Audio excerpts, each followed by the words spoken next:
justice, no rest. No rest, no rest. বাঙালি জাতি জিন্দাবাদ, জিন্দাবাদ, জিন্দাবাদ। বিজেপি মুর্দাবাদ, মুর্দাবাদ, মুর্দাবাদ। হেমন্ত বিশ্ব শর্মা বিচলিয়া, মিশলিয়া, মিশলিয়া। দি ভোটার উঠাই দিয়ক, উঠাই দিয়ক, উঠাই দিয়ক। দি সন্ত্রাস প্রত্যাহার করক, প্রত্যাহার করক, প্রত্যাহার করক। No justice, no rest. No rest, no rest. Himanta Biswa শর্মার কাম নাই, কাম নাই, কাম নাই। হেমন্ত বিশ্ব শর্মা বিচলিয়া, মিশলিয়া, মিশলিয়া। দিলীপ সরকারিয়া go back, Go back, go back. BJP সরকার হাই হাই, হাই, হাই, হাই, হাই। বিজেপি সরকারের কাম নাই, কাম নাই, কাম নাই। বিজেপি সরকার বাঙালি বিরোধী, বিরোধী, বাঙালি বিরোধী। বিজেপি সরকার বাঙালি বিরোধী, বাঙালি বিরোধী, বাঙালি বিরোধী। নো justice, no rest. No rest, no rest.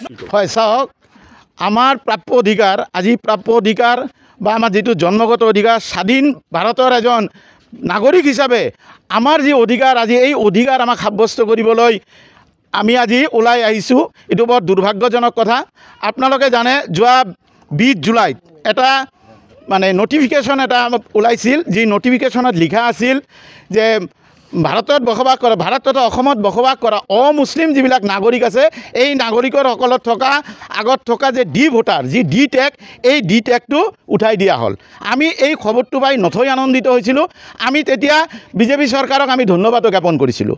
কিন্তু আনফৰ্চুনেটলি কি হ'ল, কেইদিনমান আগত আমি বিভিন্ন মিডিয়া যোগে আমি দেখা পালোঁ বা বিভিন্ন মেল মিটিঙত মানে ভাষণত আমি দেখা পালোঁ যে আমাৰ ওপৰত থকা মানে যিটো অমুছলিমৰ ওপৰত থকা ডি সন্ত্ৰাসটো বাতিল কৰিছে, এইটো অকল ৰাজবংশী ভাই আৰু গোৰ্খা ভাইসকলৰ ক্ষেত্ৰত আমি ধন্যবাদ জ্ঞাপন কৰিছোঁ। সিহঁতেও প্ৰাপ্য অধিকাৰ পাব লাগে। কিন্তু দুৰ্ভাগ্যজনকভাৱে অমুছলিমৰ কোটাত শ্ৰেণীত থকা বাঙালীসকলৰ পৰা এই ডি ভোটাৰ বাতিল কৰা নাই। গতিকে আমি বিজেপি চৰকাৰক প্ৰশ্ন কৰিছোঁ যে অসমত জীয়াই থকা, অসমত বাস কৰা বাঙালীসকল কি অমুছলিম নহয় নেকি? বাঙালীসকল অমুছলিম নহয় নেকি? তেনেহ'লে বাঙালীসকলৰ পৰা কিয় ডি সন্ত্ৰাসটো, ডি ভোটাৰৰ যিটো তকমা, এই তকমাটো আজিলৈকে বাতিল কৰা নহয়? আমি বিভিন্ন সময়ত বিভিন্ন ঠাইত আমি আন্দোলন কৰিছোঁ, আমাক প্ৰতিশ্ৰুতিও দিছিল, কিন্তু বিজেপি চৰকাৰ প্ৰতাৰক, আমাৰ লগত প্ৰতাৰণা, বাৰ বাৰ প্ৰতাৰণা কৰি আছে। আপোনালোকে জানে 10 বছৰ হ'বলৈ হৈ আছে অসমত বিজেপি চৰকাৰ। এই বিজেপি চৰকাৰ অসমত আনিল কোনে? এই অসমত বসবাস কৰা 99% বেংগলীয়ে আজি বিজেপি চৰকাৰক ভোট দি ৰাজগাদীৰ, দিছপুৰৰ ৰাজগাদীৰ বহাইছে। কিন্তু আমাক যিটো প্ৰতিশ্ৰুতি দিছিল এই প্ৰতিশ্ৰুতি হৈয়ে থাকিল। গতিকে আমি বিজেপি চৰকাৰক আমি আপোনালোকৰ জৰিয়তে আমি জনাবলৈ বিচাৰিছোঁ যে অনাগত দিনত আপোনালোকে সাৱধান হৈ থাকক, অন্যথা ইয়াৰ আমাৰ ওপৰত যিটো কৰা অন্যায় অত্যাচাৰ, এই অন্যায় অত্যাচাৰৰ প্ৰতিবাদ আমি EVM-ত দিম। এইটো যেন আপোনালোকে মনত থাকে। আৰু আপোনালোকৰ জৰিয়তে আৰু কেইটামান কথা আমি ক'বলৈ বিচাৰিছোঁ। বিভিন্ন ৰাজনৈতিক দলত থকা যিবোৰ বাঙালী নেতা আছে, মন্ত্ৰী আছে, MLA আছে, MP আছে, সিহঁতক আমি আপোনালোকৰ যোগেদি আমি আহ্বান জনাওঁ, আপোনালোকে আপোনালোকৰ ৰাজনৈতিকভাৱে এই ইছ্যুটো আপোনালোকে উত্থাপন কৰক।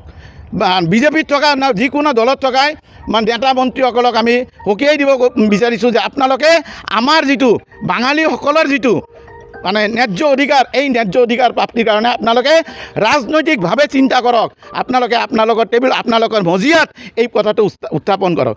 অন্যথা এটা এনে দিন আহিব আপোনালোকে আপোনালোকৰ এই বাঙালীসকলে কিন্তু প্ৰত্যাখ্যান কৰিব। কাৰণ বাঙালীসকলক আমি ক'ব বিচাৰোঁ, যদি বাঙালী থাকে তেনেহ'লে আপোনালোকে ৰাজনীতি কৰিব পাৰিব, যদি বাঙালী নাথাকে আপোনালোকে কিহৰ ৰাজনীতি কৰিব? গতিকে আপোনালোকে চেয়াৰৰ ভয় নকৰি চেয়াৰক আপোনালোকে দলিয়াই পেলাই দি আমাৰ যিটো বাঙালীসকলৰ যিটো প্ৰাপ্য ন্যায্য অধিকাৰৰ কাৰণে আপোনালোকে মাতক। তেনেহ'লে অনাগত দিনত আপোনালোকক এই বাঙালীসকলে কিন্তু সকলো প্ৰকাৰে সহায় কৰিব, অন্যথাই আপোনালোকে কিন্তু বিপদৰ সন্মুখীন হ'ব। আপোনালোকক আৰু কৈছোঁ, আপোনালোকে ইমিডিয়েট 26-ৰ আগত 2025 চনৰ ভিতৰত আমাৰ এই জ্বলন্ত যিটো সমস্যা, এই সমস্যাটো সমাধান কৰক। আমি বিভিন্ন মেল মিটিঙত আমি দেখা পাওঁ।